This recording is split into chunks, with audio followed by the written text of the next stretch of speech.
नमस्कार। होली की हार्दिक शुभकामनाएं। सभी को ईश्वर उनके जीवन में यह रंगोत्सव नए अवसरों के साथ प्रवेश करे, ऐसी मेरी शुभकामना है।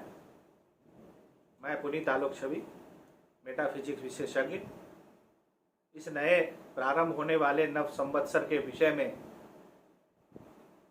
जो भूभौगोलिक मनुष्य, प्राणी, राजा, शासनाध्यक्ष, इन सभी लोगों के ऊपर जो इस प्रारंभ होने वाले नए संवत्सर का प्रभाव है, उसकी विवेचना हम लोग करेंगे।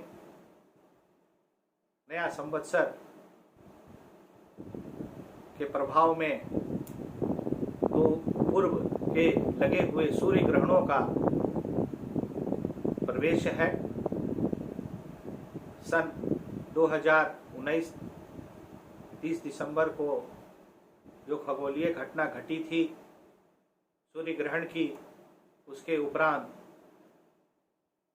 17 मास उस ग्रहण का प्रभाव क्षेत्र था, जो इस नए प्रारंभ होने वाले नव संवत्सर के अंगाल तिथि के अनुसार, ऐसे हिंदी तिथि के अनुसार आषाढ़ महीना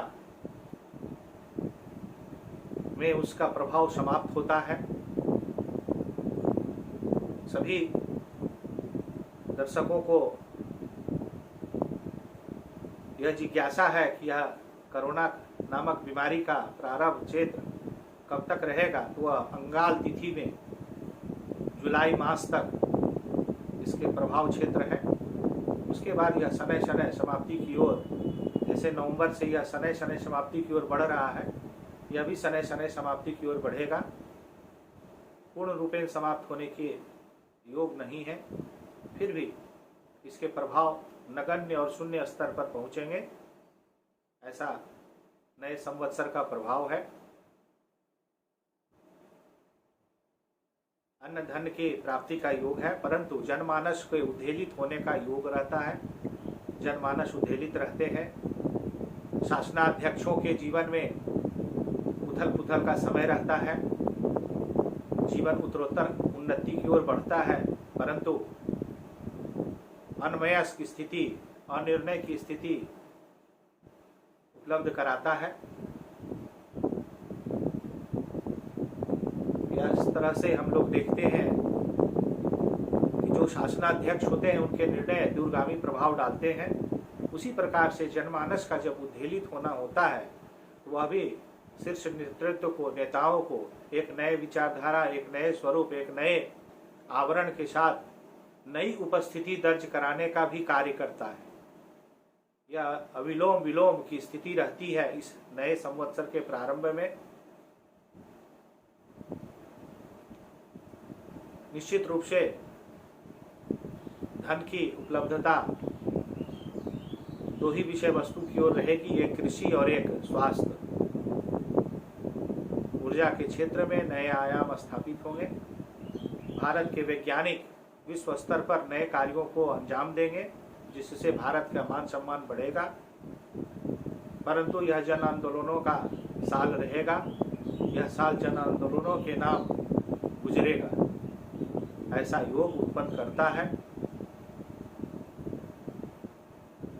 जहाँ तक भारत और कृषि से जुड़े आयामों की बात है, इसमें विश्व स्तर पर भारत अपने आयामों को स्थापित करेगा।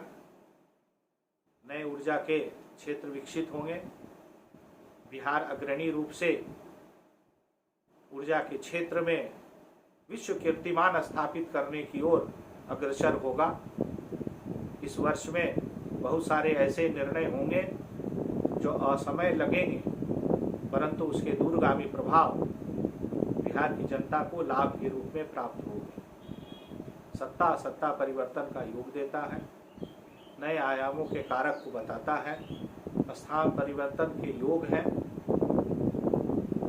नए व्यापारिक कृषि मार्ग खुलने के योग रहते हैं। विद्यार्थियों के लिए यह वर्ष उत्तम है। उनके योग्यता प्रतियोगिता में सफलता मिलती है। रोजगार सृजन के नए आयाम विकसित होते हैं।